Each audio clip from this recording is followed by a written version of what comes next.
Blah blah blah blah blah blah blah blah blah blah blah blah blah.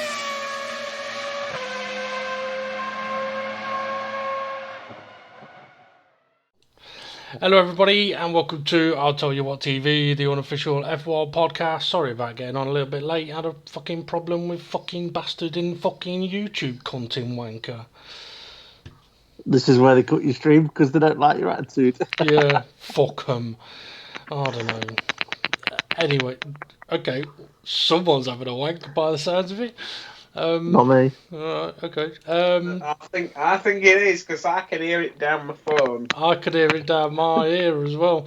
Must just be my cheeks making a noise. Squirrel cheeks. Yeah. Right. Obviously, we're here to talk about the recent Spanish Grand Prix. Although we've got to give James about 45 minutes to talk about what he remembers of the Chinese Grand Prix. And the one before.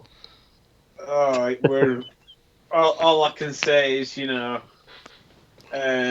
can't remember any of it. Seriously, I cannot remember anything about the Chinese Grand Prix. Who won? I'll give you something too that you might want to comment on. Hang on a second. One of the biggest... Hang on a second. Someone's microphone is making an awful lot of noise. Yeah, it's not me.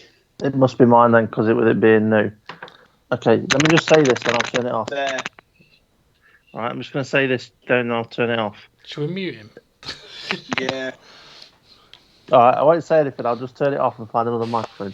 No, God. Oh, fucking hell. Right, okay, you were saying, James, I think actually you saw China. It was Baku that you missed, wasn't it? The podcast afterwards.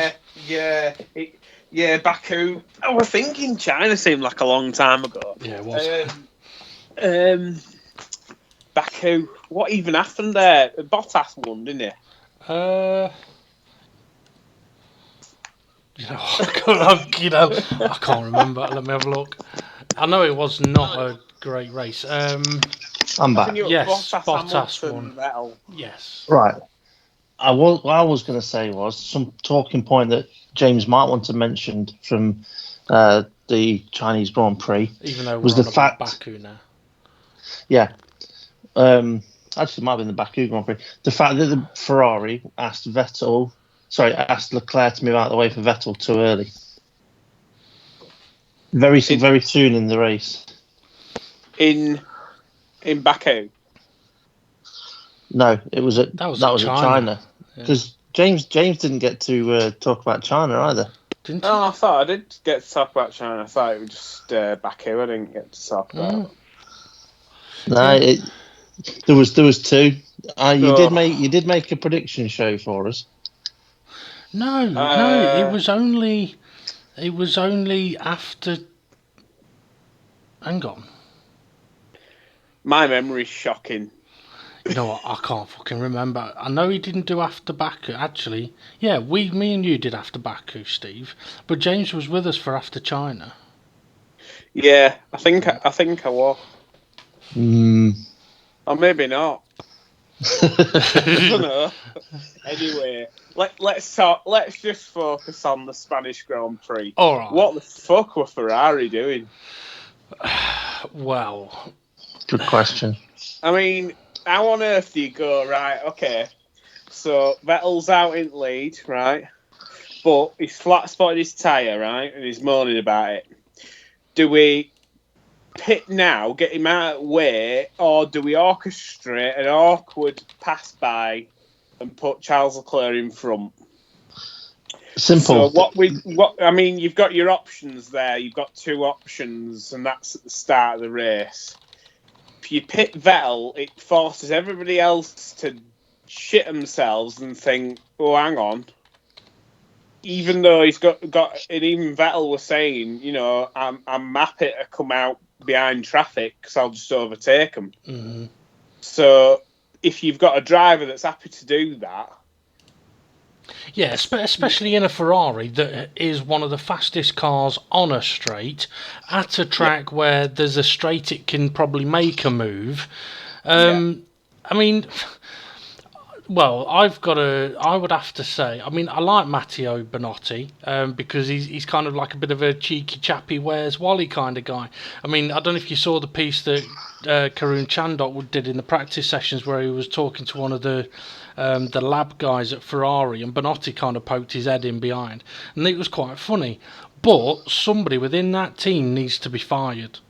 Because there is no way in a million years it should take them at, for example, China. I can't remember a lot about Baku, to be honest, but at China, Vettel moaning, let me past, okay, lets him past, and straight away he's fucking up and he's going slower. Instantly say, right, change back, do whatever you need to do.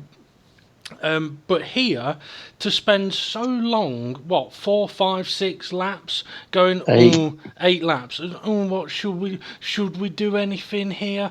As soon as Vettel had locked up his tyre at turn 1, somebody within Ferrari should have been sitting there going, he's not going to be able to go as fast as we know he can do. We might have to let Leclerc go and attack. But it takes Ferrari 8 laps to get to that conclusion. That is 8 laps too long. Yeah, so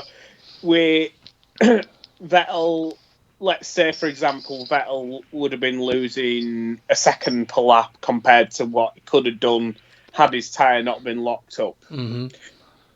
That's 8 seconds. Yep. Now, them 8 seconds are crucial because that allowed Verstappen to get further on down the road. Yep. Whereas if Charles had been orchestrated past pretty much at the moment when he came over the radio and went, I'm faster. If he'd been orchestrated past then, he may have then got the slipstream and tagged onto the back of Verstappen and eventually possibly overtook him. Yeah, something else with that as well. You're saying that Vettel was probably about a second off his pace.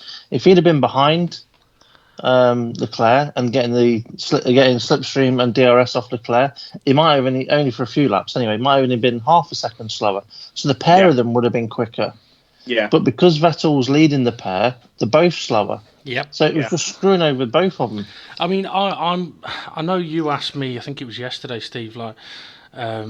Because we were talking about this, and you sort of mentioned in the gaming world, if I was in Vettel's seat, what would I have done? And I sort of answered, well, I'd have let the other guy past as soon as possible, because I would have known that I was holding him up. And there's no point me holding up my teammate. My teammate might as well go and attack the other fuckers. Yeah. I mean, it's one of those things with teammates. If you know you've got a teammate on a faster strategy behind you, or better tyre wear, or whatever the situation is, or whether he's a number 1 driver and he's behind you, you know, you in your mind, you know that you want to be letting him past. Mm-hmm. But with Ferrari and it being a number 1 driver ahead, it was also all of them seemed to be thinking, well, we don't really want Leclerc ahead of Vettel. That's how it came across. Mm-hmm. The thing is, before the race, Ferrari said, I think it was Bonotto again, he said that each driver will be given the best opportunity for their own race. No, they won't. Everybody knew that was a bullshit answer, and you proved it by the fact it took so fucking long to let fucking Leclerc go past Vettel. And it's not because it's Vettel that I'm pissed off by it. It's simply Ferrari are completely fucking everything up. And to make it worse, later in the race when you've got Leclerc on the hardest compound tyre, possibly going to the end, and Vettel behind him, one of the fastest cars on the track at that time, pretty much dead cert for a 2-stop strategy. How come somebody at Ferrari hasn't had the conversation of Vettel's going really fast at the moment? When he gets to Leclerc needs to let him pass because they're on the same different strategy. But when that conversation did eventually happen 3 laps later, the response was, well, they're on the same strategy. No, they're fucking not. Now, if you've got engineers arguing, saying, no, they're not on the same strategy, right, then Vettel's engineer needs fucking sacking. Well, Leclerc even said on the radio, I think it was Anthony Davidson or De Rest, or I can't remember, one of the Sky commentators actually that was listening to the Ferrari radio was saying that Leclerc has already asked the team whether he should let Vettel go. So he knew that things were different between the two cars at that point. But the team said that they were both on the same strategy. Now, they might have been on the same strategy but with different tyres. Because what I'm thinking is, did Leclerc put the hard tyres on and was going to go for a soft tyre short stint at the end to go for fastest lap, meaning a 2-stop race? So maybe both cars were on 2-stop strategies, but with different compounds. But that's not, you see, that's where I'd get finicky and say, well, that's not the same strategy, knobhead. Well, it's not though, is it? But at the end of the day, if you've got 2 cars in the same team and one is clearly faster than the other, for the benefit of the team, you've got to switch them around. Yeah. If both cars are on the same tyre and they're not fighting anybody else, they're just fighting each other, let them fight. Yeah. A bit like the Haas for a number of laps. There was no, that was a fair fight until Grosjean decided, no, it was Magnussen, wasn't it? Was it Magnussen that squoze him off the track a little bit? But anyway. Yeah. We'll get on to that, don't you? Yeah. But, at that point, they're on different tyres and they've been on the tyres for a different length of time. It was clear Vettel was way faster. Yeah. And it should have just been, as soon as he gets up behind you, don't hold him up at all. For his own strategy, he needs to get past you. Yeah. I mean, I know we've not given you much chance to say anything for a moment, James, but you can come in on what I'm about to say now. Not used to him being here. That's true. You can come in on what I'm about to say now, which is, right, you're a race engineer or a team boss or whatever, and you've got a 4-time world champion in your car saying, look, I've fucked up, I've locked up my tyre, I'm losing pace, just put me on new tyres and let's go for it. Do you listen to him, or do you think, nah, you know what, we won't worry about the 4 cars that are going to be in front of us, we'll just keep looking to see where there's a gap we can slot you back into, and we'll wait until then. It's going to be another 10 laps and you'll have no opportunity of winning the race. What do you do? Exactly. And even then, when we do spot a gap, when you come in for your pit stop, we'll fuck the pit stop up. So then you come out behind the cars we were wanting to fit you into a gap in front of. Yep. Yeah. So it's just like, doesn't that tell you something that's not only wrong with Ferrari, but it's still wrong with Formula One, that teams are not willing to go for the flat out fastest strategy, and even when things get cocked up, there's no. It's like Formula One ran by very, very conservative people. Yeah. Whereas Red Bull seems to be the only team that's willing to roll dice. Yeah. I mean, you look at it, right? Look at it this way. If they had said to Vettel after, say, 4 or 5 laps, gone, right, okay, yeah, you're definitely losing too much time, let's stick you on a brand new set of tyres, whether it be the mediums or the hards, either one, right, and let's fucking go for it. Let's go and have some fun, and let's go and show everyone that we have got a fast car. Right, Vettel does that, and while he's doing that, he's also actually catching up to the leaders a little bit, because he's the fastest fucking car on the track. Yeah. Then, when the leaders have done their pit stop, oh, fucking hell, Vettel isn't that far away from him now. Oh, game on. Then, when it comes to the next round of pit stops that's around the time of the safety car, all of a sudden, Vettel's been on a charge and Mercedes could be concerned, instead of, when the safety car come out, Mercedes going, no one can touch us. Yeah, exactly. That's it. You've got to be there to put people under pressure. And unfortunately, Ferrari keep just tripping themselves up left, right, and centre. You know what they seem like to me? They seem like a boxer who's beaten before he gets in the ring. Mentally, they're beaten. Yeah. They don't go out there thinking, well, I might not be the best, but I'm going to give it everything. It's like, I'm not the best. There's no point trying. There's no... Oh, can't... Oh. But then, okay, is this Ferrari's fault or Mercedes just being so much better than everyone expected? It's Ferrari's fault. I think it's Ferrari's fault because you look at Max Verstappen and his pace throughout that race were better than both Ferraris. Gasly needs to be sacked off. If he don't pull his weight and get on the same pace as Verstappen by the end of the year, they cannot keep him because clearly, like, they go, "Oh, that were a fantastic effort to qualify next to your teammate," and it's like, yeah, but the gap's 0.8 of a second. Yeah. And it's but like, that's Ferrari's fault, though, James. Right? Is it Mercedes getting so much better, or is it Ferrari's fault? Mercedes have had all these 1-2s, right? But Ferrari could have won races, apart from technical problems or them fucking up a strategy or whatever you want to call it at different situations. But not only that, you've got Max Verstappen, who you just mentioned, in third place in the drivers' standings. Ferrari are not even in the top 3. Yeah. They haven't got a driver in the top 3, so they are clearly not performing well enough. It's not Mercedes that are doing better than Ferrari. Red Bull are doing better than Ferrari. Yeah, I just want to mention Toto Wolff has commented on the live stream. I don't think it's the real Toto Wolff, but if it is, feel free. To be honest, I'm not sure who. If it's somebody using Toto Wolff as a secret name, you'll have to let me know who you are, so I know who's asking the questions. But he has asked a question, and we'll get onto that in a moment. If it is Toto Wolff, can we have a job, please? Yeah.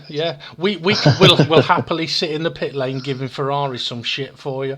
Although I will admit, Mercedes. One of the things I wanted to mention on the last podcast that you weren't here for, James, was that did you see the interview that Mercedes did where they had a bag of sand in the background?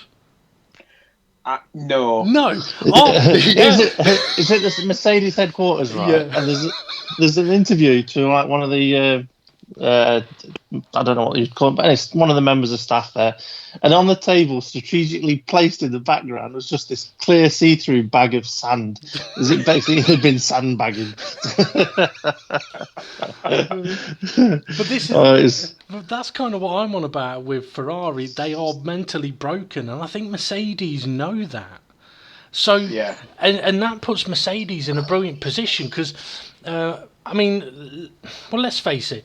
Whenever you see the Ferrari, apart from when Vettel's fucking locking up, the Ferrari looks absolutely stuck to the road. It looks like a brilliant car to drive, and it is quick. But the Mercedes is all over the fucking place, but it's rapid. Well, that was it. I saw Lewis Hamilton's poly lap, and it looked like I was driving it. It looked like on the ragged edge. Yeah. Compared to Bottas even. But yeah, the Ferrari just looks good, but it just looks a bit numb. I'd say it looks a little. I said this to Steve yesterday or whatever. Yeah, yesterday. I said I think the Ferrari's kind of a little bit safe. They need to loosen something up on the car to make it a little bit wilder. It's a little bit like if you've got way too much downforce on. Yeah, you might not get any understeer or oversteer, but you ain't got the speed. Whereas if you've got no aeros on, you've got the speed, but you can't get around the corners. So, like Mercedes, they look like they're right on the knife edge or even leaning over the knife edge all the time. Whereas Ferrari are on the safe side. But I would not be surprised. I mean, let's put it this way, right? Matteo Binotto.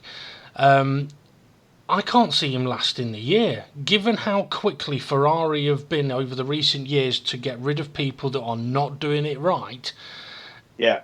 This is not going right.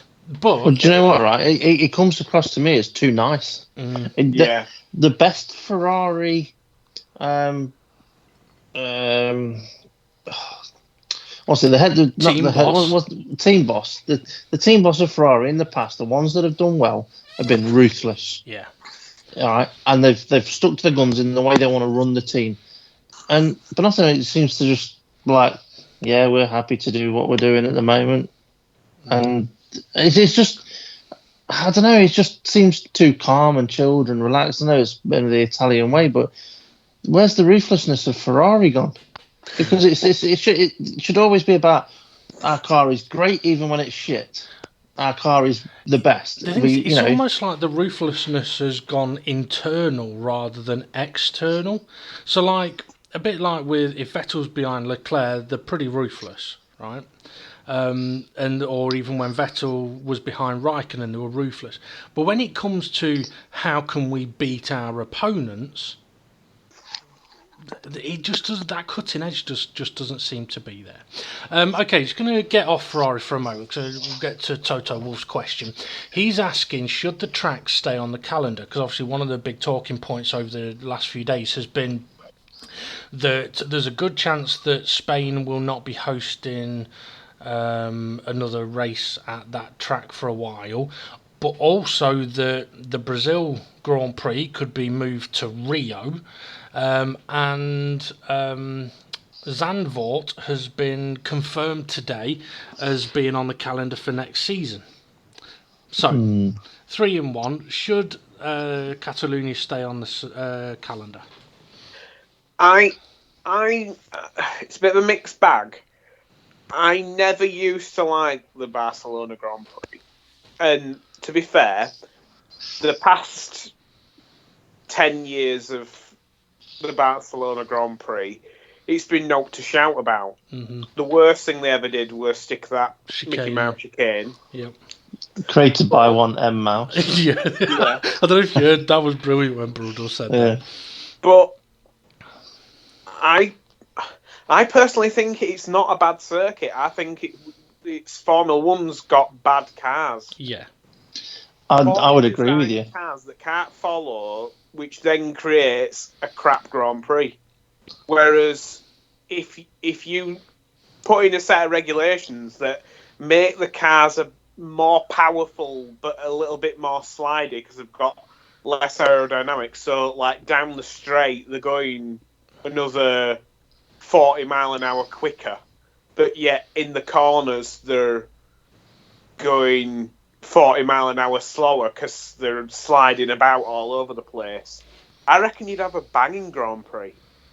But unfortunately, I personally think it's a brilliant racetrack, but unfortunately it's been pushed into an area where probably since obviously Fernando Alonso in his heyday brought all the revenue and the money in, but we know since the economic crisis of 2008, Spain's been on a bit of a knife edge in terms of money. They had 2 Grand Prix. They had Valencia and they had Barcelona. Valencia went.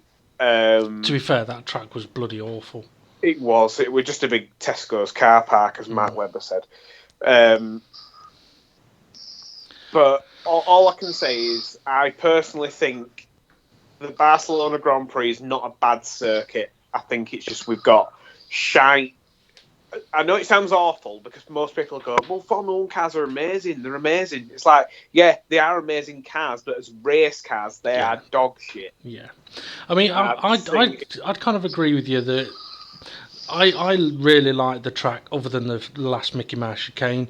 If they reverted, I've said it so many times, it becomes boring. If they reverted back to the previous couple of corners, it would be instantly a much better racetrack with instantly more overtakes on the main straight and instantly more opportunity to overtake in those 2 corners as well. Now, that change and better cars, track stays on the calendar. For me. As for Brazil, I think they'd be stupid to move it to Rio for a few reasons. One, the Autodromo Jose Carlos Pache is a brilliant fucking racetrack, but it's also effectively the racing home of Ayrton Senna. So you go away from that track, you cut off a connection to Formula One Brazilian history, and I think it's a connection you don't really want to go breaking. Yeah, I think I'd only add a Rio Grand Prix. I wouldn't swap. remove one for another. Yeah. Well, also something else to think about with the Interlagos. Only 2 years ago did they spend millions on a new pit complex. Yeah, that is true. And if they've not recouped the money already, they're not going to if Formula One's not going to be going there. Yeah, and the thing is, I think it's the president of the country that's basically said, oh yeah, we're going to build a racetrack in Rio and we're going to do it in less than 8 months. Well, you know why though, don't you? No. It's because where it is at the moment in Interlagos, it's not a very desirable place to visit. Right. So they don't get any people from outside Brazil going to that racetrack to go and watch the race, bringing in revenue to the country. You put it into Rio. Whereas that Rio, that's like, when it went World Cup, they always had Gary Lineker in a glass room on the beach. Yeah. And it just looked brilliant. And I think it's that. I think they're wanting probably like a faster version of Monaco. The thing is, I don't think. Well, they're not going for a street circuit. They're actually on about building a proper racetrack. But the thing is, I don't think they'll get what they had at the World Cup, and the reason for that is I've watched interviews recently with people talking about before the World Cup and after the World Cup in Brazil. Might actually have been on the Joe Rogan podcast, actually, where they were talking about how long it took to effectively clean up the area of Rio and the favelas and all that lot of the crime gangs and all that kind of stuff, and to keep it all sort of out of the television and away from the World Cup. That once the World Cup finished, it's basically gone back to as what it was before. Yeah. So if they're gonna try putting on an F1 race every year, I can just see it being a new target for the crime lords. Yeah. Unfortunately. Well, apparently where they're wanting to develop the track is part of the old Rio Olympics complex, where basically they're putting all this infrastructure for athletics and sport into Rio to try and regenerate certain areas of Rio, and it's not worked. So they're trying to come up with what can we do with this area instead now. Yeah. Okay, we'll build a Formula One racetrack. Yeah. I mean, the thing is, you can't really blame Brazil for that, because you look at pretty much everywhere that's held an Olympics over the last 30 years, or a World Cup for that matter. Let's go to South Africa, shall we, and see how many of those football stadiums are still standing from when the World Cup was there, or even the Sochi Olympics, the Winter Olympics. That's not done too bad, really. But Sochi's done not too bad because there's an F1 circuit there as well. And I bet that's what Brazil are thinking, yeah. Yeah, and that's what I was wondering. But also, the London Olympics, the only reason why the area around London is coped is, one, because it's London. Two, there's the London Stadium there now that West Ham's moved into. Yeah. It's getting used for Premier League football. So the area is still being used quite well. Yeah. But yeah, the Rio Olympics after that, most places will have the Olympics going to debt afterwards, massively. Yeah. Shanghai, that's amid the bird's nest. That's gone. Before we get on to the Max Verstappen Grand Prix, let's just run through the calendar and whether you'd keep or remove a circuit. So, circuit number 1, Australia. No. So, we're all in agreement. We get rid of the Australian Grand Prix. But I do bring back Adelaide. Bring back Adelaide, or create a different circuit in Australia. Because I do think, and personally, from going to Australia, it was fantastic. I kind of wish you'd have both been with me when I went to Australia, because literally being in the city centre. Good night, mate. Being in the city centre in a skyscraper from leaving the hotel room to getting to the racetrack took 30 minutes. Yeah. That's how good the infrastructure is in Australia. So there's the infrastructure that's good. However, the circuit is not good. Yeah, and I have driven an F1 car around Bathurst recently, and although it was absolutely fucking brilliant, you wouldn't be able to race F1 cars around Bathurst, unfortunately. The track isn't suited to F1 cars going wheel to wheel. It just isn't. There'd be no action whatsoever. Yeah. But yes, I mean, that one wouldn't stay on the calendar. What would be race number 2? Bahrain. What do we think of that? Well, let's see. Bahrain, I'd actually keep Bahrain. I don't mind Bahrain. I don't mind Bahrain. I think it's probably... I think for a daytime race, the tyres get cooked, and that's what creates shit races in the day.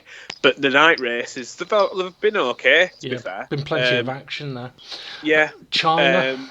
China. I like China, but...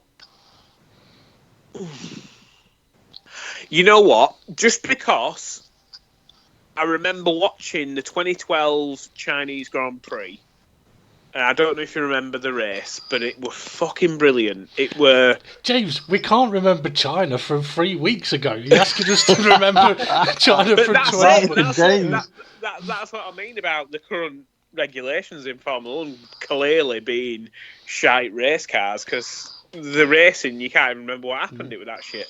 Whereas the 2012 Grand Prix at China were fantastic. It had everybody leading the race at some point. I think Kimi Raikkonen, about 7 laps from end, were on for a win in the Lotus, and then his tyres went over the cliff, and then somebody else got in front, then somebody else got in front. It were a fantastic race. I'd probably say keep China. It's probably not the most desirable looking circuit, but I'd probably keep the Chinese Grand Prix. Do you know what I like about the Chinese circuit? The long straight. Creates overtaking opportunities. Even if you didn't have DRS, I think you'd have the possibility of slipstreaming someone. And the fact that the corner after the DRS is pretty much a hairpin, that's what makes it a decent straight. I like that. And let's say as well, when we go through these circuits, imagine it without DRS. So I mean, I'd keep China, but I would make a couple of changes to it. Next one is Baku. Keep. I like the long straight. I like the long straight. I'd keep it, but I'd change it. Yeah, I think it's a touch too long. Yeah. Spain, we've already said we'd keep it, but we'd probably change the last corners. Monaco. It stays just because of historical reasons. It stays, but I think it should have a joker. Canada. Stays. I like Canada. I like Canada. France. Paul Ricard. Scrap it.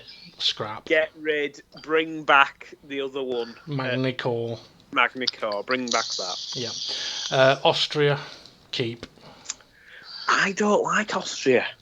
I do. I personally just think it's half a racetrack. It pretty much is half a racetrack of what it used to be. Yeah. But I think I like it. If I saw the plans for the original Austrian Grand Prix where they went straight on, where turn one, I'd like to see what it was like, and if not that much different, to be fair. Imagine at turn 1 you went on about quarter of a mile more and then did a 90-degree right. I'm going to find a picture for you and show you. And then from that point you'd be on the other side of the bank of trees that's on the left side of the racetrack, but it curves further away. So then it swings back in towards turn 2 at where turn 2 is, and then comes straight back down. They're the main things that are different. I mean, there's been things tweaked a little bit in the middle of the infield a bit, but that circuit for me, it's almost like it's too small for Formula 1 cars. But I like it for that reason. For me, it's like a big go-kart track is the way I see it. Yeah. And I think the calendar. I think it's good to have one of them on the calendar. Yeah. Well, I'm about to send you guys a picture of one version that I've found. I'm not sure if this was the proper original one, but this was definitely a prior version, or previous version, I should say. I am still looking to see if there's... Because I must admit, I thought it went much, much further on. No, that's the original from what I remember. I mean, there wasn't the Chicane. from you can see there wasn't a chicane at turn 1 originally. Yeah. Now where the Bosch curve Shall I is, show it? Let's see if I can show it on the stream, shall I? yeah, where the Bosch.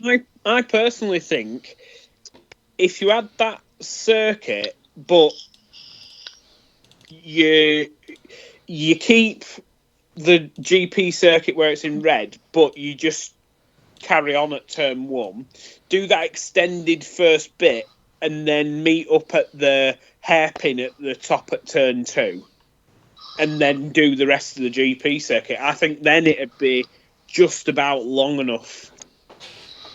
Right, what was you saying then? I weren't listening. I was getting the picture up.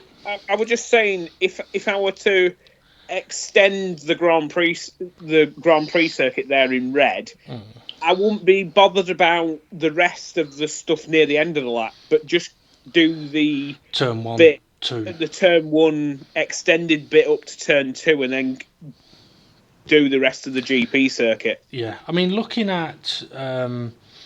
I mean, don't get me wrong, I would love to see it without a chicane at turn 1, for example, but that chicane at turn 1 kind of reminds me a little bit of Hockenheim, and they always, I mean, there were difficult corners that created some controversy, so I'd be alright with them.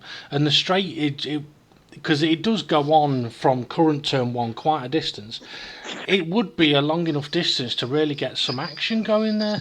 But yeah. Do you know that it's not necessarily the track is still there, but the road... Yeah, the road is still there.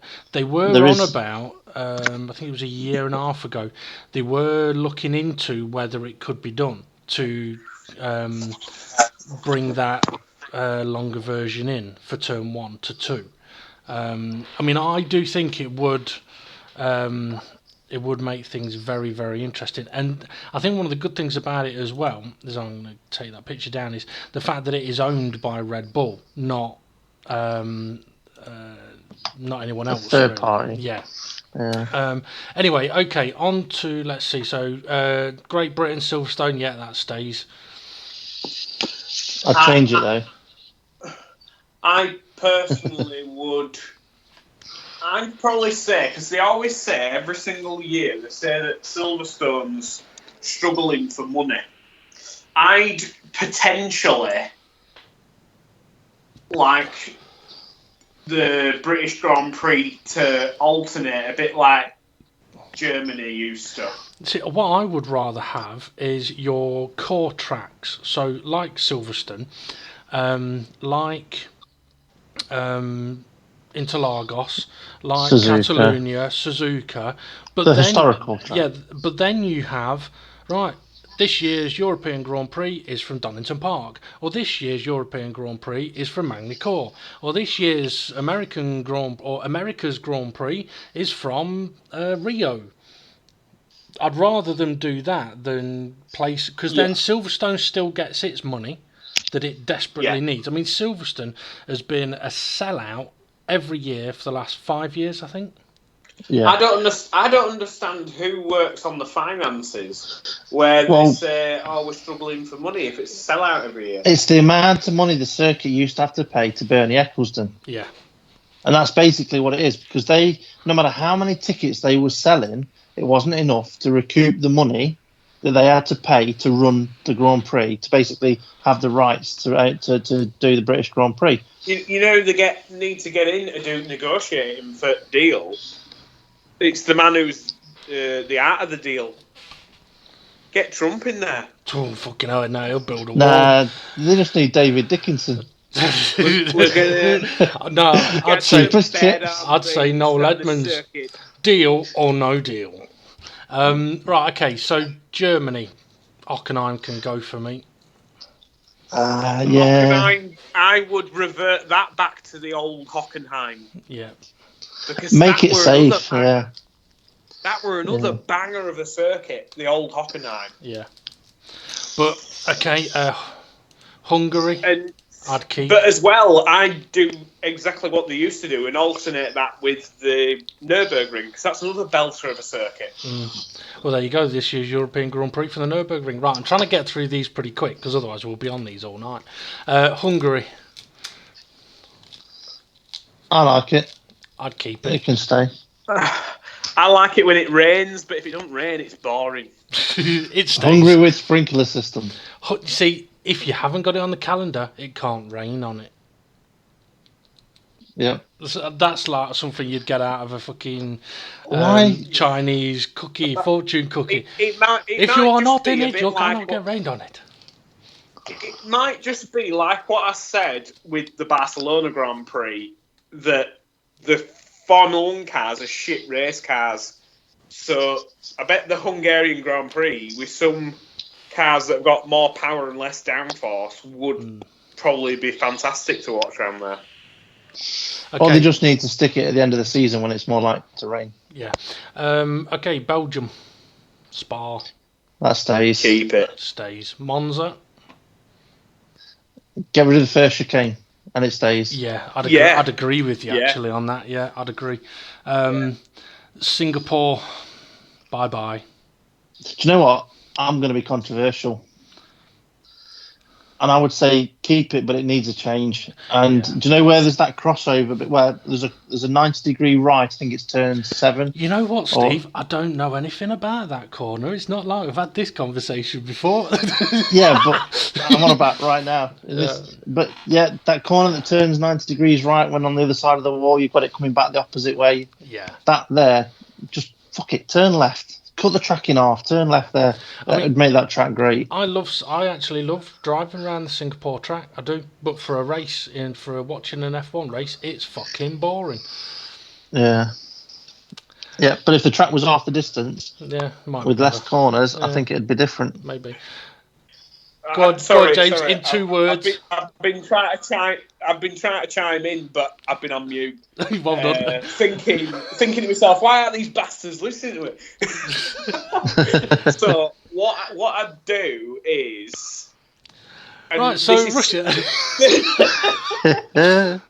This is somewhat similar to like what I've mentioned about Monaco, where you've got a floating piece of track that's just brought in on a tugboat just for the Grand Prix, and it's got half the racetrack on it, and it's got some fantastic corners, and so you do like half a street circuit, like what Steve said, cut off half of the street boat race track, and then come off the actual street onto a purpose-made half circuit, which is like half of a Grand Prix circuit with some of the best corners and straights that F1 has to provide, so that you're not just confined to 90-degree left, 90-degree right, 90-degree left. I like your concept. Unfortunately, I don't think it'd ever work, but I do like your concept. Okay, next track, Russia. I'd get rid of that. Get rid. I like it. I don't, because you don't get to see half at race, because you have to watch Bernie saying hello to Putin for about 4 laps. I like it because I like to play Spot the Sniper. Okay, get rid of it. Go on, move on. Okay, Japan, that stays. Yeah. Mexico. Japan, I would alternate with Fuji as well. Yep. Well, I wouldn't. I'd just have an islands race. So where you've got a European race, I'd bring in an islands race. So you could have a race at Australia, Fuji, another Great Britain. Okay, Mexico. Shit, get rid. I'd keep it. I'd seriously alter some corners, get rid of all that runoff, put grass there. I would knock down the baseball stadium section, knock all the stands down, and just make a smaller, tighter version of the Perotada. the reason why they can't use it at the moment is because there's not enough runoff for it, which I think is bollocks when you think about Monaco. Yeah. But if they've got to have runoff, knock the stadium down and just have it sooner in the track and build a massive, great big stadium somewhere else on the circuit. Yeah. Okay. COTA. Circuit of the Americas. Yeah, I know. I was just going, I don't like it. No, I'd get rid of that. Oh yeah, I'd get rid of it. I'd either drive it the other way or get rid of it. Brazil, keep.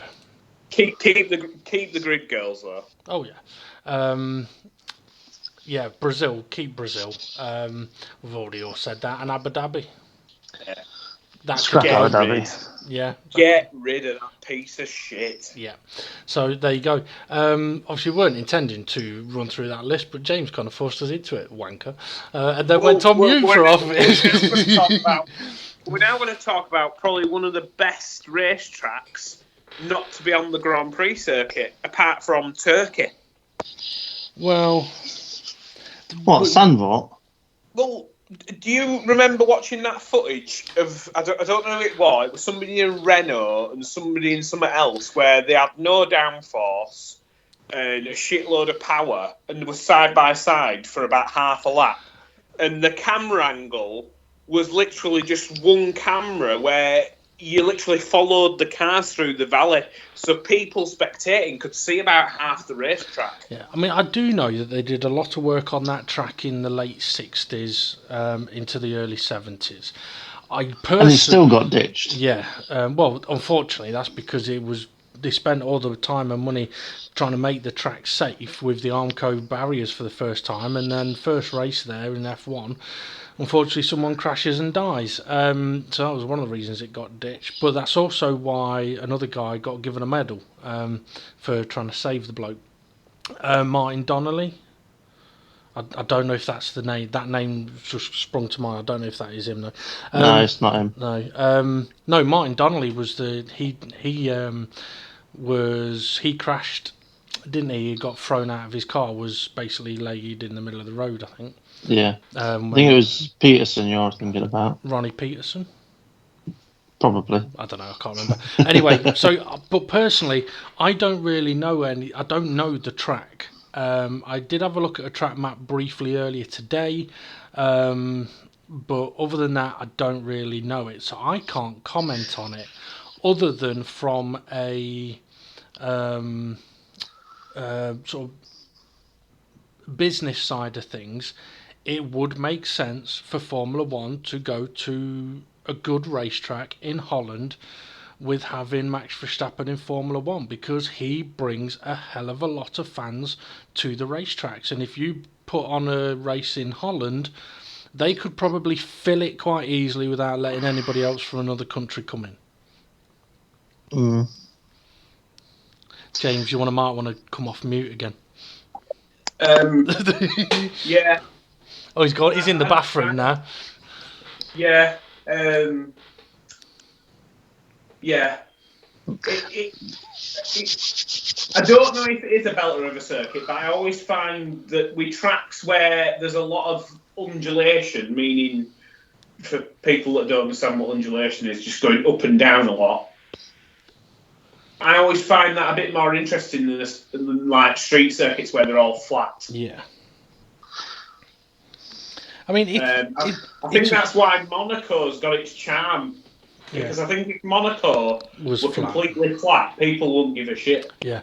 I mean, it was Roger Williamson. There you go. By the way. It was a son at the end. Son, yeah. I was going to say, yeah, I know it didn't take too long for a computerized version of the Vietnam track to be put out there, and that kind of actually looks like it could be quite interesting to drive. So I don't think it'll be too long until there is more footage coming about of what the Zandvoort track is really like.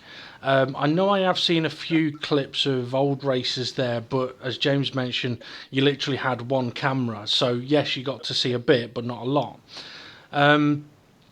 So I think I'll have to do a bit of research on that track before I can really comment. Max Verstappen's driven a F1 car around it. Oh, on YouTube. well, there you go. So I'll have to have a look at that then. But other than that, there's not a lot I can say about it. But what I will say is that we do need to obviously still talk about China, not China, the Spanish Grand Prix a bit, because we've only really ranted about Ferrari. I've got some stats for you, by the way, from before Spain. Let me just find them. Bear with me a second. So I've been recording a lot of video clips recently. Okay, Valtteri Bottas. Without beard versus the beard. All right. In his time at Mercedes, without the beard, he had no wins, no poles, 2 podiums and 40 points. With his beard, he's had 2 wins, but it's now 3 wins. 2 poles, but that's now 3 poles. 5 podiums. 87. So that's now 6 then. No, I've added You that added it on. on. Okay. 87 points before the Spanish Grand Prix. So yeah, he's much faster with a beard than without.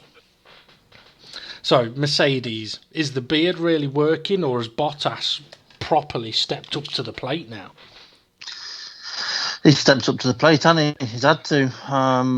But it's way, if he didn't, I think he would have been out of Formula One, to be fair. Yeah, and at least now, more other teams will be more likely to go, oh, he's not a bad shout to put in his car. Mm-hmm. Because last year, it looked like he were a poor man's Lewis Hamilton. This year, getting pole position over Lewis Hamilton by over 0.6 of a second is big. Yeah, he didn't win the race, but getting 0.6 of a second over Lewis Hamilton in the same car, that's fucking mega. Hang on, I thought Bottas did win the race. No, he lost. No. Hamilton won. Hamilton won it. Bloody hell, fucking hell, yeah, sorry. I was going to say, when you said three wins with a beard, I was going to be like, no, I don't. Oh, okay, so still 2 wins with the beard, but anyway. But yeah, I mean, let's put it this way. Think of the media furore there is when Hamilton out-qualifies Vettel by 0.6 of a second. It's massive. Yeah. So for Bottas to out-qualify Hamilton by 0.6 of a second, but out-qualify Vettel and the rest by even more than that, he's definitely... He is absolutely on it this year, and you know what? I'm actually I think I'm starting to like him a bit more. Yeah, well, this is it. When you were at Williams with Massa, I remember listening to him. Do you remember the 2014 Silverstone Grand Prix? China 3 weeks ago? No. Oh, you're on about the one where Williams had a chance to win? Yeah, because Massa were leading, Bottas was second, and Hamilton and Rosberg was 3rd and 4th. And Bottas came over at radio, and he literally sounded like the Terminator. And he went, "I'm faster." And then the team went, "Oh, but we'll see." And they were like, "Oh, we've told Massa to hurry up," or something pathetic. Yeah. And then he went, "Yeah, but I'm faster." He should have just said, "Well, I'm going through." Yeah. That had put the team on edge, as if to say, "Well, you can either tell Massa to move out of my way, or I'm going to come through. We're both going to be out." And in the end, because they didn't swap places, Bottas came 4th. I think he came 3rd. I think he beat Massa, but he had potentially, if Massa had let him go, Massa could have held up the Mercedes a bit more, and Bottas could have potentially won it, because I think he came 3rd by like 8 seconds. Yeah. It was probably Williams' best chance to win a race. So what you're trying to say is there is a ruthless streak to him. Yeah, there's something, but I think when he went into Mercedes, he didn't want to automatically come across as a knobhead. Yeah. A bit like K-Mag did when he went into McLaren. Yeah, but then after a year, he's thought for himself, well, I've just been a bit too nice. I now need to switch up the ruthless side. Well, I'll tell you what, You know what? We can ask someone. Toto Wolff has said Hamilton had battery problems on his quali lap. In answer to that, I will say it doesn't matter. Nobody mentions about battery problems for Vettel if Hamilton out-qualifies him by 0.6 of a second. But not only that, Hamilton had 2 shots of trying to beat that time, and he didn't do it on either lap. But what he didn't have battery problems on both laps. Yeah, but what I was going to say was we could always ask Toto Wolff, is Rosberg, is Bottas being more ruthless this season? Okay, so Mercedes... I want to ask Toto a question. Go on. Toto, will Ocon be in a Mercedes next season in Formula 1? Oh, well, it'll be a car that's got a Mercedes engine. I just don't know which one yet because we haven't made it. That'll be the answer. He'll be in a Williams next season. Quite possibly. Okay. I think if I were Ocon, I'd be like, please, no, I don't want to drive a Williams. I'd rather sit in the lane with you, Toto. Yeah. I could imagine that. Okay, so let's see. Verstappen. Is Verstappen out-driving the Red Bull Honda, finishing 3rd? Or is that Red Bull Honda better than the Ferraris? I don't think it's better than the Ferraris. And I don't think he's out-driving the Red Bull Honda. I think it's the Ferraris are fucking up so much that it's allowing Max to be ahead of them. And I think that... what's his name? That's how shit he is. I can't remember his name. Gasly. Because he's been so shit, it's probably making Verstappen look quicker. But I think if Ricciardo had just stayed in the Red Bull, you might have ended up with the Ferraris finishing 5th and 6th. Okay. Ferraris 5th and 6th, yeah. Well, in a second, we're going to make a start on... how we got on with the predictions. So while I'm trying to get that ready, here's a question for you. Now there's been, 4 races. Has Ricciardo made the wrong decision going to Renault? I don't think Ricciardo's made the wrong decision. I think Toto Wolff made the wrong decision not taking Ricciardo.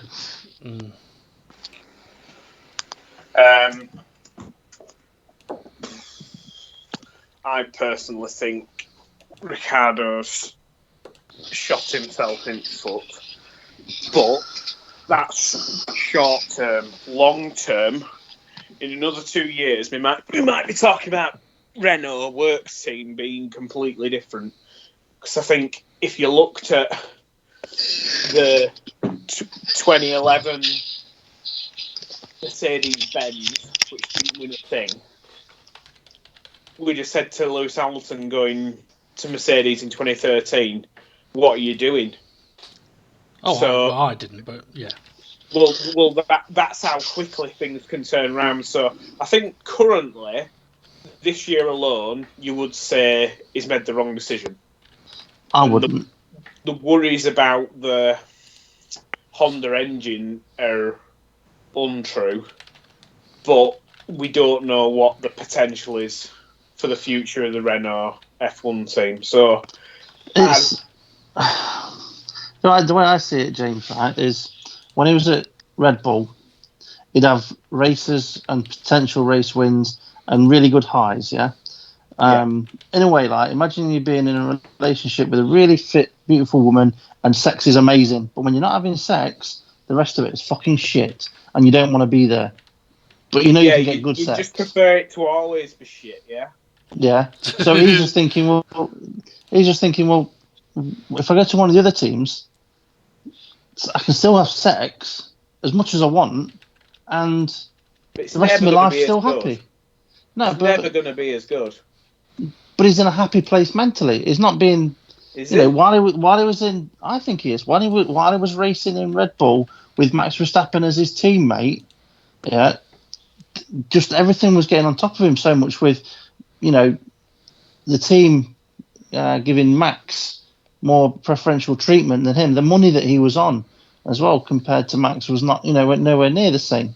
So, he wanted to get out of there into a place where he'd be happy, and he is. And he's still got possibly, he's kind of like in between relationships almost at the moment. He's looking for his next one where he can go and settle down and start banging in some good races. And you thought I was going to say something else. Well, what I will No, say but- is you can definitely tell, especially from this from the Spain Grand Prix, that he now realises even more that the brakes in the Renault are nothing like the Red Bull. He can't touch those brakes anywhere near as aggressively as he could in the Red Bull. Yeah, definitely.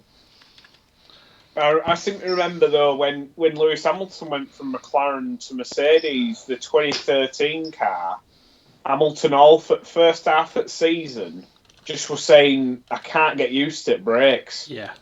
So I think it's something that Ricciardo really needs to sit down with his engineers and say, here guys, I think there's probably another second worth of potential Lap time. just in braking. Yeah. Because he knows what the Red Bull can brake like. So well, hopefully he is onto them saying, look, you can do something more with the brakes. You can do something more with this system.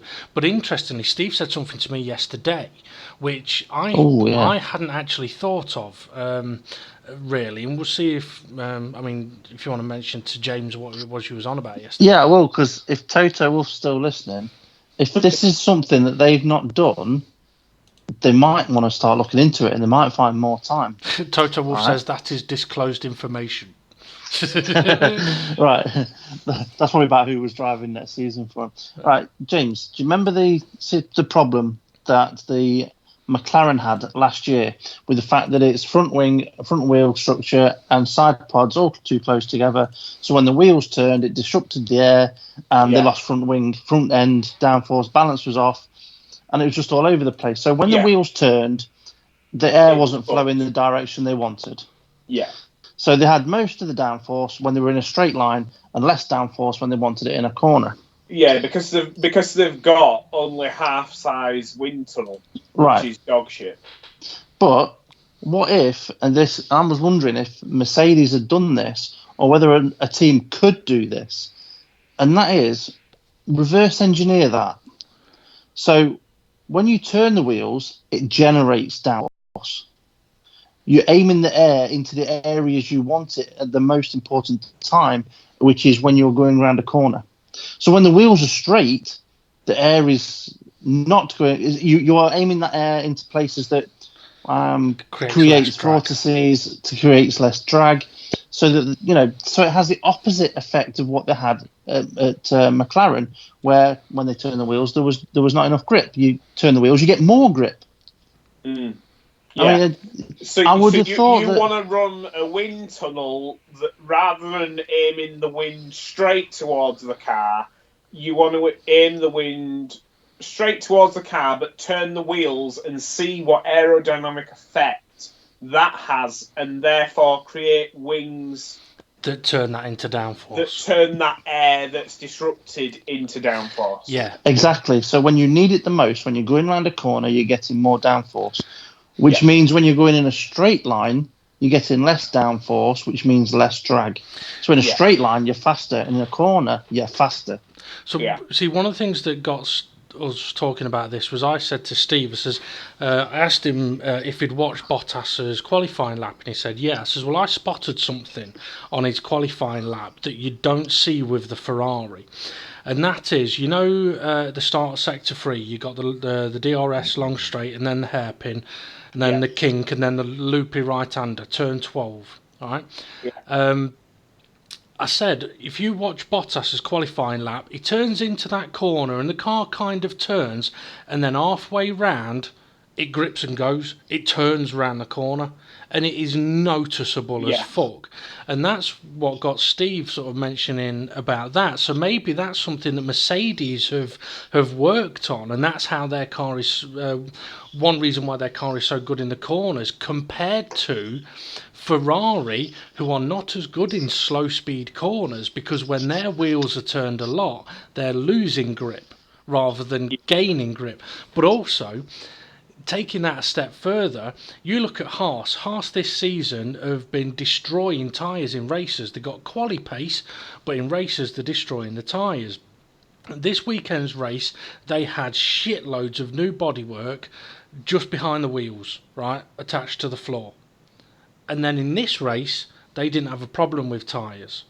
So I think that's potentially what Haas have realised, that basically what Steve was on about, and trying to maximise that airflow when the wheels are turned to give them more grip. Yeah. And I know that Formula 1, they always say that you're not allowed movable bodywork or anything like that. But it would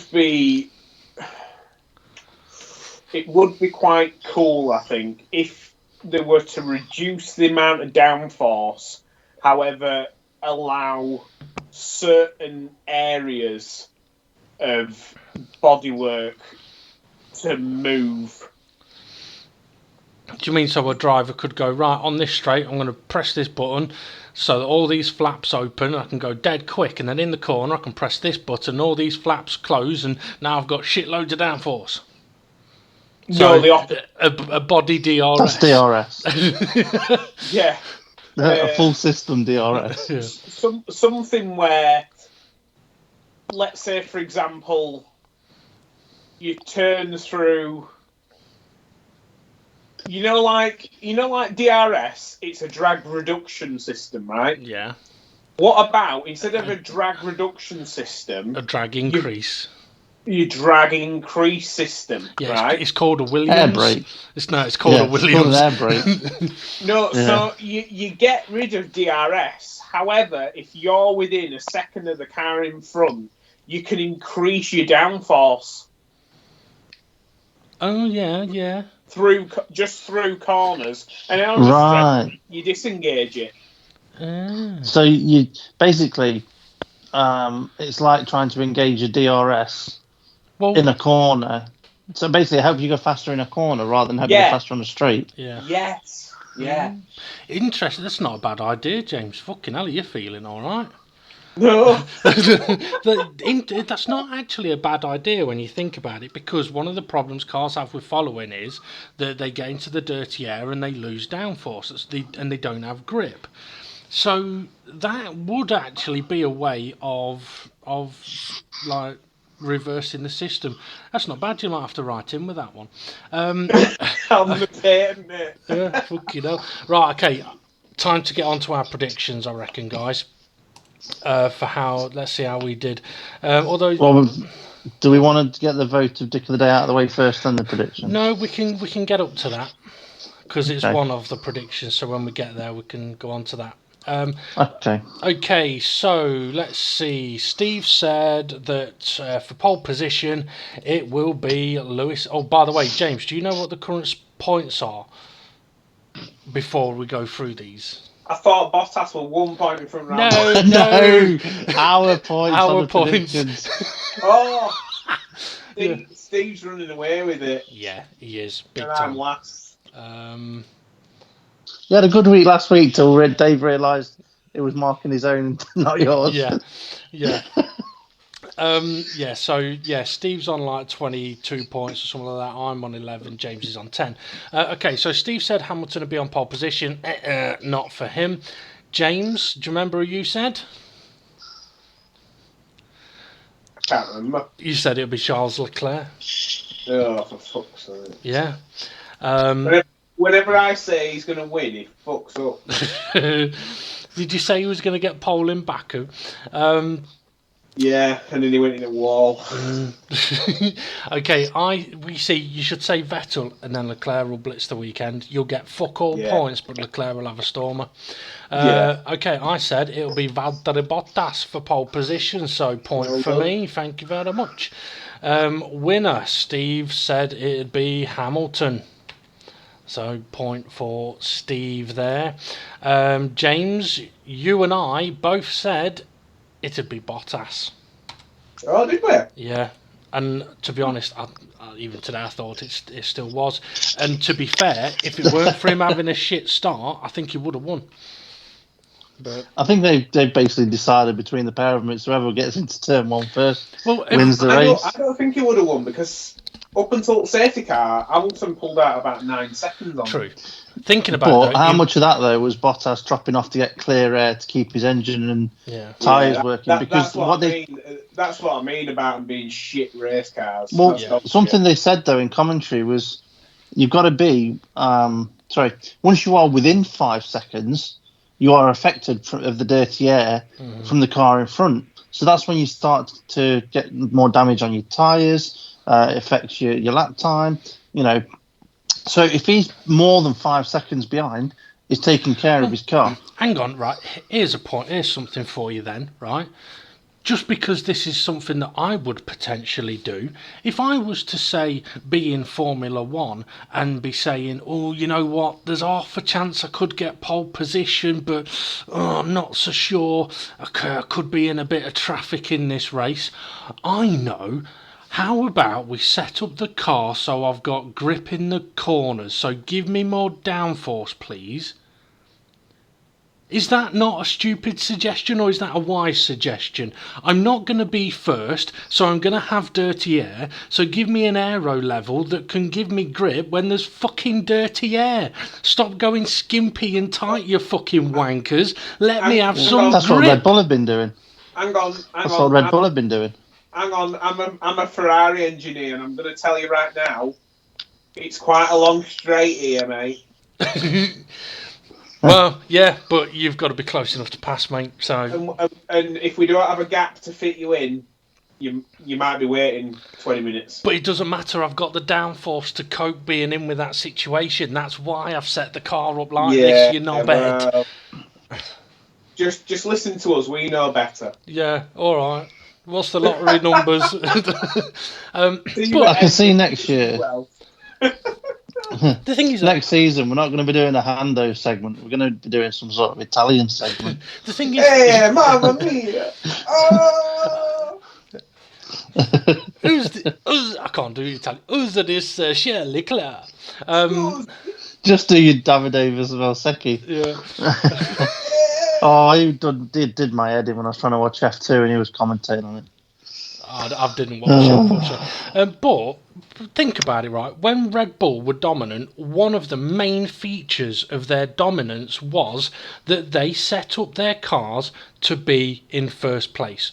So once they were in traffic, they were screwed. Right? Once they were out in front, no one could touch them.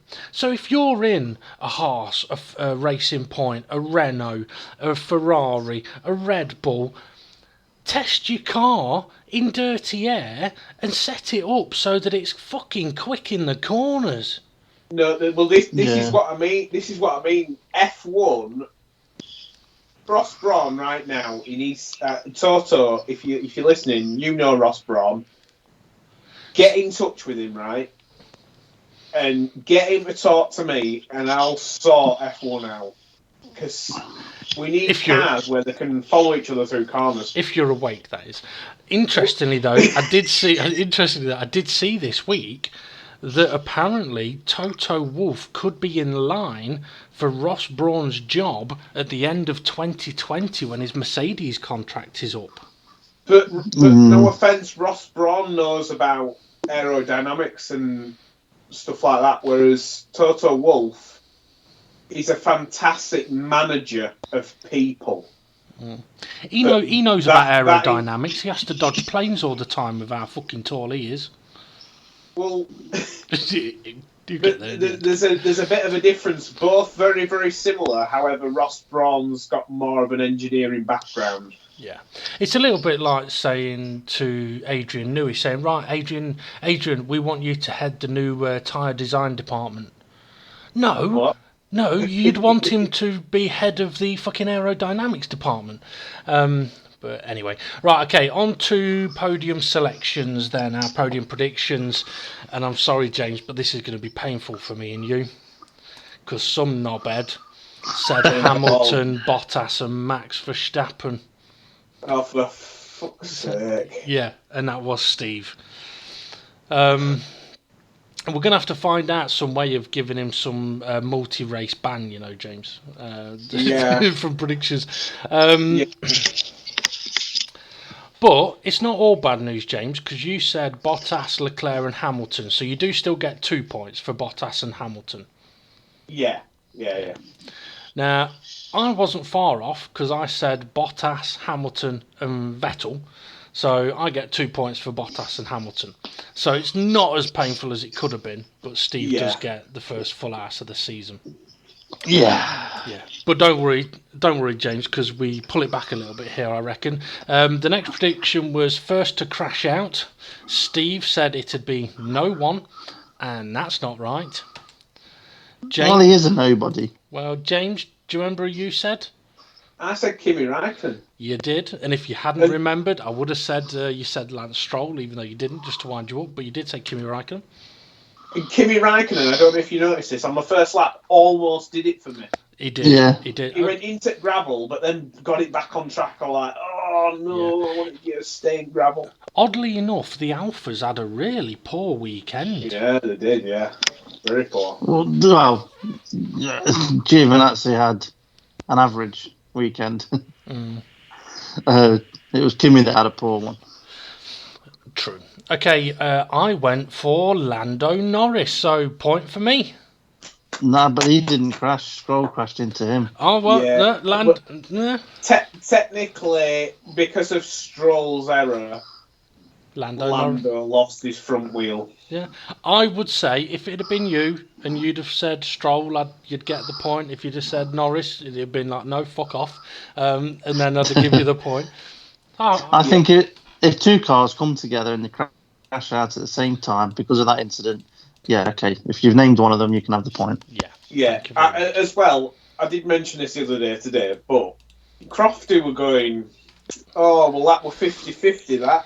Yeah. Neither one's worse off than the other. For me, that were clearly Stroll being a dickhead. He went defensive into turn one, so he knew we were there.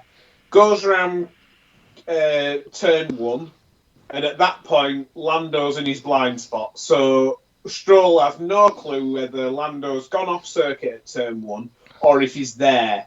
Does he leave a car's width? Does he fuck? Does he fuck? And they're out. Yeah. For me, that should be a 3-place grid penalty for next race for Stroll. Yeah. It's just fucking stupid. I don't understand how the stewards don't go, look, mate, what were you thinking and what's your explanation? And literally stop it every second. Yeah. So and look, then when it gets to the point where it's like, right, just before the apex, what are you thinking now? Oh, I'm thinking he's off the circuit. Yeah, but he's not. Yeah. You know what I mean? And then just say he's not. Therefore, it's your fault. Mm-hmm. Yeah. I mean, I know we've talked a lot about like whether drivers should give room and stuff like that, but in that situation, you've got a driver going for the apex of a corner when there's a car next to him. And personally, I don't give a fuck about how much alongside you are. Okay, if your front wheel is alongside their rear wheel, I can kind of maybe understand that a bit. It could be seen as all sticking your nose in somewhere it's going to get bitten off. But he was a good way up alongside.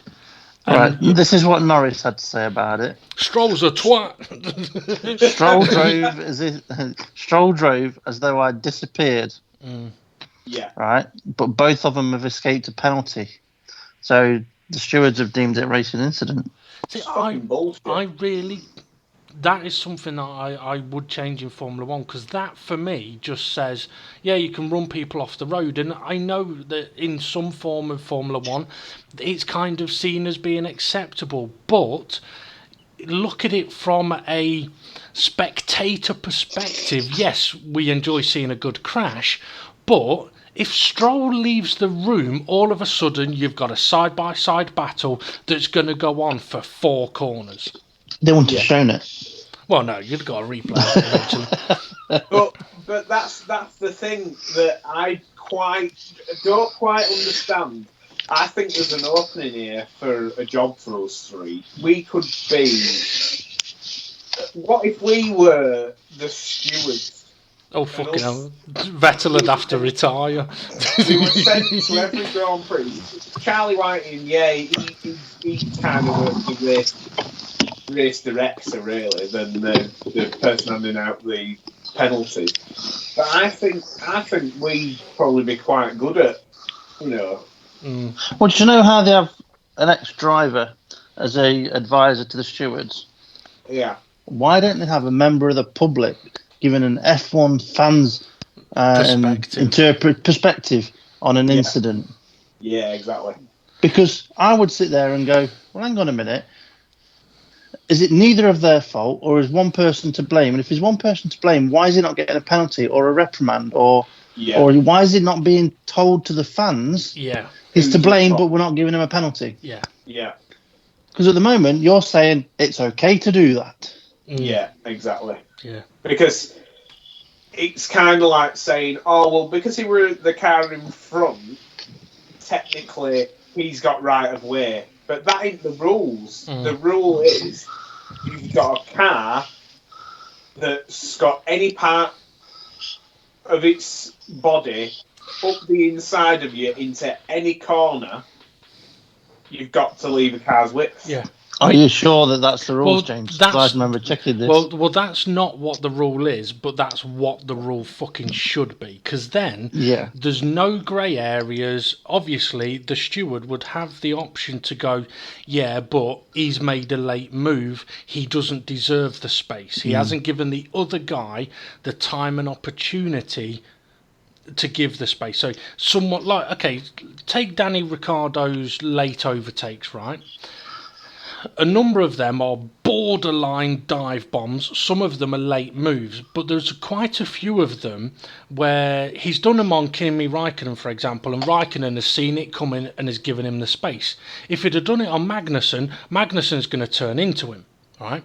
Now, so would Max. Now, in that situation, you could potentially side with the driver that's getting attacked and who's saying, it was such a late move, I had no chance of seeing him coming. And you could kind of go, well, yeah, you know what? It was a late move. And if you're going to go for a late move, then it is at your own risk. But if you have legitimately got up alongside before the braking point, you should have space. I mean, you think back to, I remember Fernando Alonso getting on the radio a couple of seasons ago going, no matter what, you always have to leave a car's width. You always have to leave space for it. He was going fucking mental. Yeah, so we're Bahrain 2012 up against Nico Rosberg. Yeah, so you got a world champion saying that, but at the same time, that's him on the receiving end, but you put him in the other seat, he's going to do exactly the same thing because he knows the rules allow him to do that. And that for me is wrong. And the one thing I remember from the rules, which I think is wrong, because I do believe in this, if you got a car alongside you, give them space. It all depends on whether it's on entry, apex, or exit. If it's on entry and they're alongside, you've got to give them space. If it's on the apex and they are on the inside of you on the apex, you've got to give them space. If it's on the exit of the corner, the leading car does not need to leave space. That's the main part to that rule. The exit of the corner, the leading car does not need to leave space. However, was that the exit of a corner, or was that the apex of the next corner? The entry to the entry to the next corner. Yeah. See, that's where I'd have given Stroll the penalty, because yes, it is the exit of a corner, but the exit of the corner is also the entry to a corner. So you have fucking closed the door on a car that is now on the inside of you. You fucking knobhead. Yeah, because there's no braking zone for that corner because it's straight out of the previous corner. Yeah. Anyway, so let's get on to Dick of the Day now, shall we? So then, guys, let's see who you're going to put forward for Dick of the Day. You know what? I've just thought of something here, guys, right? Go you know, on. like you were getting a bit aggressive there with an imaginary... Well, not with an imaginary driver, but with Lance Stroll. Yeah. Me and Vicky have been getting into watching on Channel 4. There's a load of seasons of it, and it's like SAS Who Dares Wins or something, and it's like literally putting 40 men through a meat grinder to see who can cope with the most amount of shit. Yeah. Most of them flip the lid and leave. Yeah. but then you're left with about 5 or 6 of these blokes at the very end who pretty much can cope with everything. You know why Vicky's watching this, don't you? She's thinking of them at night time with you, Oh, Jason. yeah. When she screams out, "Sergeant, yes, Sarge!" Yeah. Well, James, a few years ago, there was a woman in it, and she was from round here, she was from Chellaston, Derby. Her name's Jill. I think her name's Jill Gillian or something like that. She's an avid keep fit mad person that just does running non-stop and loads of other stuff. She won it in the first season of that programme. Right. And she was actually offered a place in the SAS and she turned it down. What? Yeah. Mind you, I said to Vicky, I says, I'd be all right in SAS, apart from when they give you a gun and go, you've got to walk into this house, there's going to be a bloke in there eating a takeaway, his family are all going to be sat round watching something on telly, you've got to go in there and shoot him in front of the family. You'd just go in and eat the food. Well, this Jill though, right? Kid you not, she's 5 foot tall and about 6 stone in weight. Yet she outlifted, outran everything to do with against all the blokes that were like super fit. She outdid them all. Yeah. All right, and there was one thing that they had to do, which was stay awake all night. With they were sleep deprived, food deprived, and they had to pitch black. They had to stay awake all night. Everyone's falling asleep, and she's there, eyes wide open, proper clued up, and she won it in the first season of that. Mm-hmm. But yeah, hopefully Vicky's not watching season 1. I've just ruined it for her. The whole reason why I bring this up is though because sometimes it'll show you the SAS blokes who were like the hard bastards, and they'll be like, I think he's taking piss. Right, bag him and bring him in here. Imagine how fucking much money. Imagine, like now, you get the race, then you get the media's point of view, where the media go... Then the SAS kidnap the driver, bag him, tag him, torture him to get his honest opinion. Yeah, no, what happens is, you pay a subscription fee to see the stewards having that chat with the driver. And you get that live, gritty response. Yeah. I'd pay an extra few quid for that. Yeah. I mean, especially if you have stewards that are fucking taking no shit at all. Yeah. So you got Grosjean in there pissing himself, crying. But it's TV gold. Yeah. You've got, you just go into him, what the fuck? That's because you want to see what Perez's excuses have been. Well, it's my team. He was my teammate, but I didn't see him. Fuck him. Yeah, Wall. But this is it. You'd be like, but then you have stewards that are right aggressive and like, you fucking didn't see him? Are you blind? We're gonna have to give you an eye test. Yeah. We might have to revoke your licence. Go and sit on the fucking naughty step, you dumb cunt. That'd be fantastic. I think that they should definitely consider that, where you get the steward cam after the race. So after a race, you've got more entertainment. Yeah. Because right now, it gets to the end of the race, and I watch podium, switch off. Yeah. To be fair, I usually do tend to continue watching, but I didn't this weekend. But, I mean, I suppose it's just what I like to do. I do tend to like getting the extra bits of information. But, for example, you get more information from Ted's notebook than you do from the after show directly after the race. But that's because he's had the time to gather the data, get the information, and give you the final things. But, yeah, I mean, the steward cam would be fucking brilliant to watch. Anyway, so, right, let's get Dick of the Day done. So, who would you put forward as your potential Dick of the Day? Obviously, we've already made our predictions, and now we just have to decide who Dick of the Day was. Stroll. Oh. You see, Magnussen were a bit of a dick to Grosjean, wasn't he? Well, he was, and I was going to say Magnussen, right? Because Magnussen did exactly the same as what Stroll did. but Grosjean had the awareness to avoid it and go off the track. Now, the reason I would say Magnussen for Dick of the Day is because A, I don't like him, and B, he cost not only his teammate points, but his team points. Because Grosjean, after going off track those 2 times, ended up being passed by 2 or 3 more cars. That cost the team points. And I'm sorry, if I'm team boss, that meeting afterwards, I'm bollocking Magnussen for that. I'd say, look, anybody else, do it to him, no problem. But not your fucking teammate, because you've just cost us, what, 4 or 5 points? Yeah, indeed, yeah. Yeah, because at the end of the day, he could turn around and go, well, have a go at him, he's driving. But I'd just say, look, in that situation, you get through, but with your teammate, you drive clean. Mm-hmm. Because, no offence, you want driving clean. Yeah. I mean, they weren't racing anybody else at that point either. I mean, without Grosjean going off those couple of times, they'd have both still pulled away from the rest of the field. Yeah. Yeah.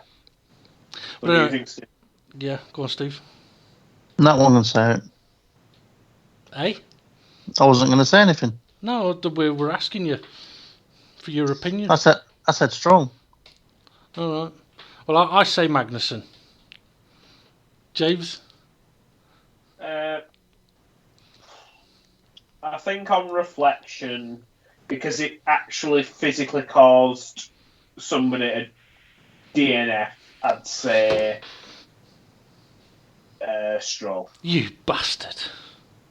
I was going to say Perez, but I didn't even see him. You've just robbed a point off me, you wanker. I'm sorry, Dave. I thought you said Grosjean, Dave. No. James had said Grosjean, you'd said Vettel, and I said Magnussen. That wasn't why I think he should get Dick of the Day, because I said it. I honestly think he should get Dick of the Day for screwing over his teammate. But anyway, yeah, cheers, James. I'll remember that. Okay, the last prediction we did was, what will Danny Ricciardo's finishing position be? Steve, do you remember what you said? Oh, I said he wouldn't finish, and he finished, didn't he? Yes, he did. James, do you remember what you said? No. Okay. Well, I said he'd finish 11th. And he I did. think he finished 12th. He did finish 12th. And that is exactly what James said he'd finish. James has got a point. So, what that's done for the scores for this week is, James has got 3 points, I've got 4 points, and Steve's got 7 points. Which means... Not bad. Yeah, not bad for you. Fucking hell, you got more points than me and James combined. You have actually. You've got 29 points. James has got 13. I've got 15. If you put mine and James's together, we're on 28. Right, James, we may have to pair up over the course of the season, yeah? Yeah. So if you say Bottas for pole position, like I'll say Vettel or something, yeah? Okay. Well, that's the predictions done for that one then. The next race is Monaco. Yep. Not this weekend, but the following weekend. Okay, so... well, we could either do our predictions for Monaco now, and if we need to have a break next week, we can. Or we can potentially do another show next week where we do our predictions then. I think we'll do them now, get them out of the way. Just in case. Yeah, just in case James don't turn up. Toto Wolf says, did you hear Gunter talking to him on the radio at the end? I'm guessing he's on about Magnussen or Grosjean. Personally, I didn't. Did either of you? I did not. I think I might have done. Something about... actually, it might have been soon after the incident of Magnussen and Grosjean. Not incident as such, but I think they were told not to battle. And I heard Grosjean say, it's too late, my tyres are gone. So, Unless there was something else that was said that I'm not aware of. All right. I haven't heard anything yet, so maybe we might be able to have a look for that at some point over the next few days. Okay, so predictions then for Monaco. We're going to need a couple of predictions to do. Extra predictions. I'm thinking Dick of the Day might have to stay, you know. It's always a popular one. But we'll see. Steve, who do you think will take pole position in Monaco? Hamilton. Okay. And James, what about yourself? Max Verstappen. Yeah, I was going to say Max Verstappen. Okay, but You still can. I could, yeah, but seeing as he said Verstappen, right? I'm going to go for. Ooh, oh, hang on. Toto Wolf says he said, "You come to me as soon as you get out the car. We talk." Oh, I wonder if that was that to Grosjean or Magnussen? Must have been, yeah. Now, I don't know. Yeah, which one was it to? I did see Gunter shaking his head when I think it was on the second attempted overtake. But I don't know whether he was shaking his head at Magnussen or shaking his head at Grosjean. Probably Grosjean, because he doesn't seem to Or like the pair him. of them. Yeah. Right, who am I going to go for? You know what? I am going to go for Leclerc. Actually, no, I'm going to change my mind because, yeah, the Ferraris in slow corners are shit. So yeah, I'm going to have to go Verstappen as well. I think the Red Bull will don it round there. Why not go for the other Red Bull? Yeah. Well, Verstappen's going to hit the wall in Q1. So he's not even going to get into Q3. I think he'll learn this year. Okay, race winner then, Steve. Hamilton. Okay, James? Verstappen. I'm going to go Bottas for the win. Okay, your podium 3 then, Steve. Hamilton, Bottas, and Max. Okay, James, your 3. Verstappen, Vettel, Hamilton. Verstappen, Vettel, and Hamilton. Okay, and I am going to go Bottas, Hamilton, Max.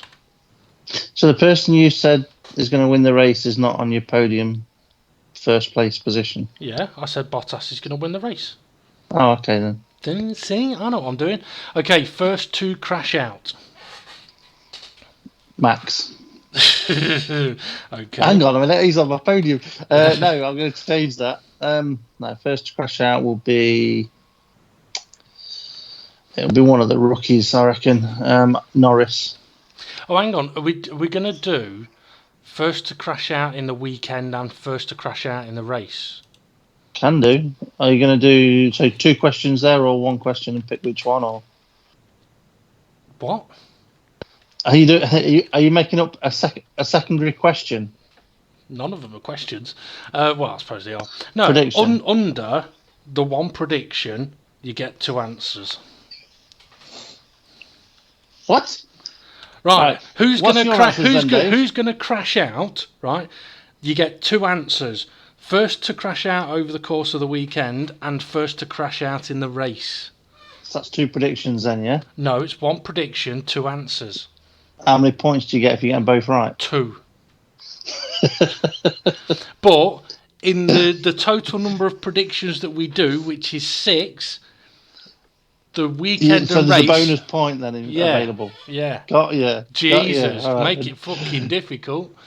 Right, okay. First to crash out over the whole weekend will be George Russell. Oh, okay. First to crash out in the race will be Giovinazzi. Okay. James. Please don't say what we're doing. First to crash out over the weekend, Grosjean. First to crash out in the race, Grosjean. Ooh. Okay. For me, first to crash out over the weekend, Stroll. In the race, who's it going to be? Who's it going to be? Who's it going to be? It's going to be... Stroll. I was tempted. Hulk. Sorry, Hulkenberg's going to have a shocker. Okay, Dick of the Day then. Who's going to be Dick of the Day?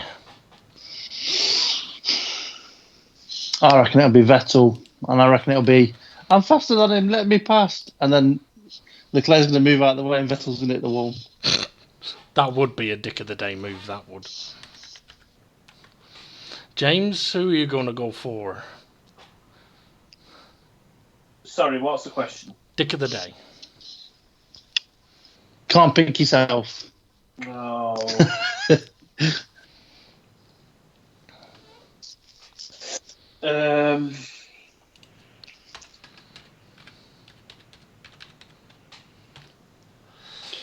It's a sort of track, it could be Magnussen. I've literally just written down Magnussen for me. Magnussen. Okay. Right, we're going to need one more prediction then, guys. Need one more prediction. Who'll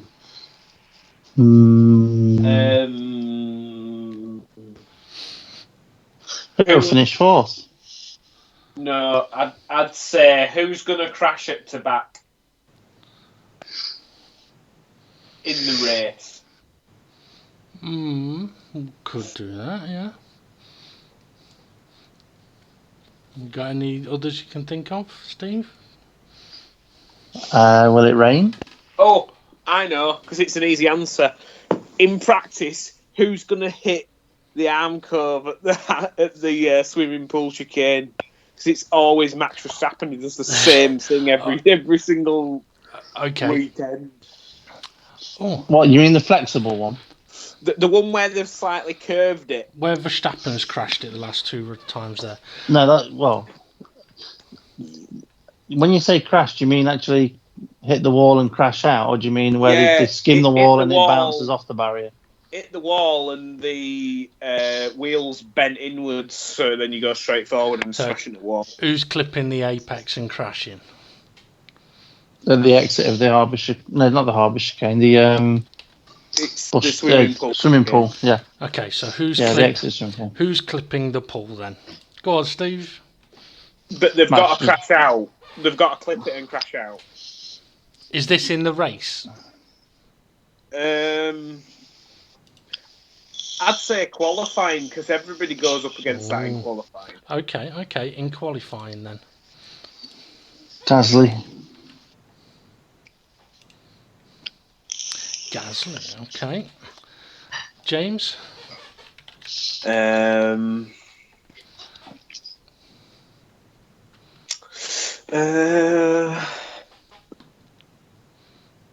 You're just no one. Yeah, now I've said it because I've said Verstappen's on pole. Yeah. I can't say him. Yeah. you said this would be an easy one. But then he remembered that he said Verstappen for pole. But edgy bets, if you go Verstappen, is either going to go on pole or he's going to crash out. Okay, fuck it. You never know. He might get pole and do it in qualifying as well. Yeah, he might. No, hang on. I want a full house here. I can't get a full house if I do that. So what's more likely? Is he going to win or is he going to hit the wall? I'll say Stroll. Okay. I'm going to go for Ricciardo. Because it'll be the first time he'll be racing around Monaco. Well, not the first time, but the first time in a long time that he'll be racing around Monaco. Yeah. And he's not in a Red Bull, so with shit brakes. Because going from the cars he was driving before getting in the Red Bull, it was a step up. This has been a step down. So I think he's going to struggle, especially on a track that he loves and he's been very, very good around. Well, actually, I forgot about Kvyat.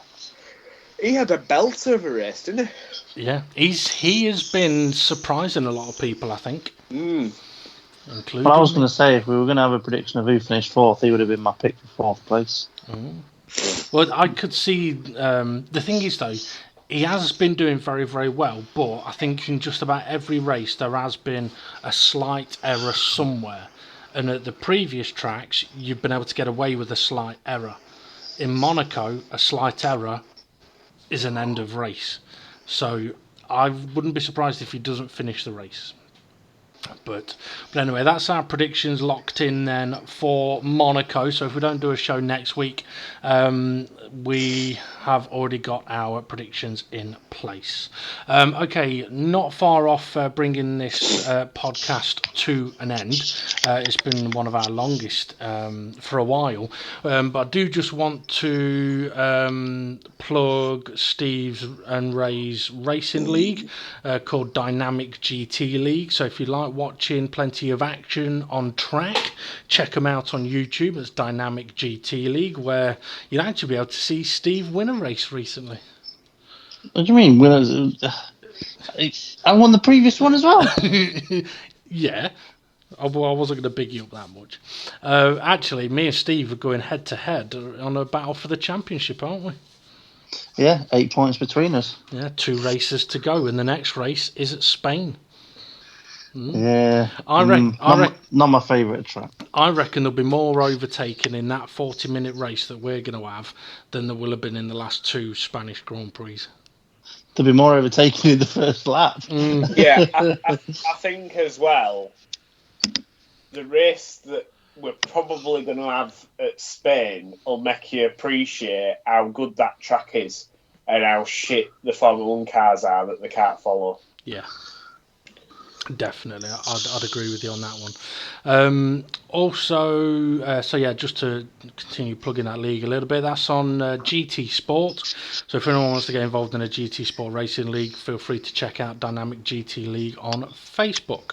I think there's a link in the description, or if there isn't, there will be. Later on. That didn't make sense really, did it? I think there'll be a link in the description, or if there isn't, there will be. I will put one, is what I was trying to say. But also feel free to check out my own personal YouTube for racing videos and a new series I'm doing at the moment called Dave Gets Wood. So that's on Demon Red Mist on YouTube. Oh, sorry, I thought that were on X videos. Oh, no, that's me, Dave Gives Wood. Oh, not right, gets. See, right? Yeah. Two very different situations, them James. Okay, Well, guys. I don't know, Dave. It depends on whether you're giving or receiving, doesn't it? True. Yeah. Okay. Anything else that you guys want to mention before we? Oh, actually, there is something I want to mention in a moment. But anything else that you do want to mention, guys? I would say Kvyat impressed me. Try to think who. Yeah, Williams non-existent. Well, it doesn't necessarily have to be about Formula One, but here is something for you about Formula One. Apparently, there is going to be a film about Michael Schumacher going to be released later this year.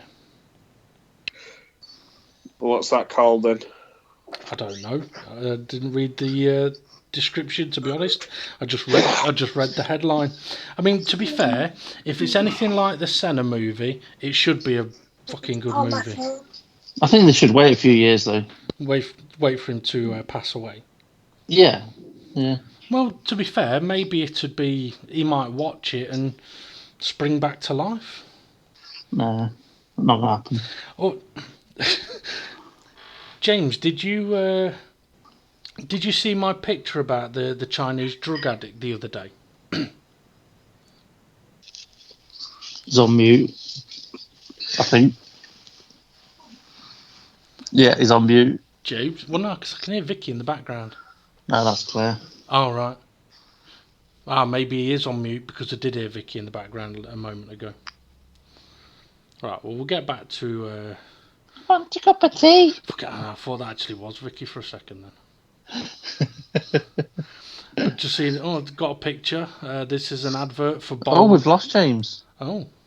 I wonder if he's gone downstairs. Yeah, I don't know if you've seen this, Steve. I saw a picture that was an advert for bowling, and its slogan on it says, "It's amazing what you can do with 2 fingers and a thumb." There's a bloke, he stood behind a woman.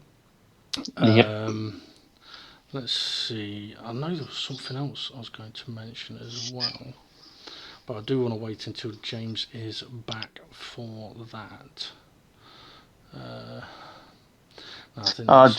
James has lost battery. He says say bye-bye for me. All right, okay. So James is done for this evening then, so I'll have to save the final thing for another time.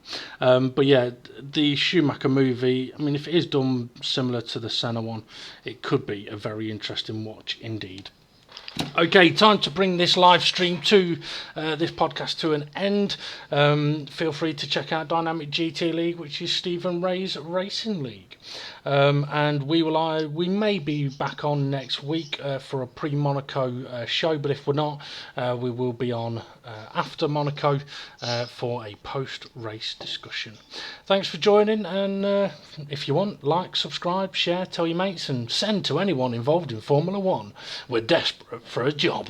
Have a good one. We'll see you all soon. And James says, suck my balls. See you later. See you later. Blah blah blah blah blah blah blah blah blah blah blah blah blah blah.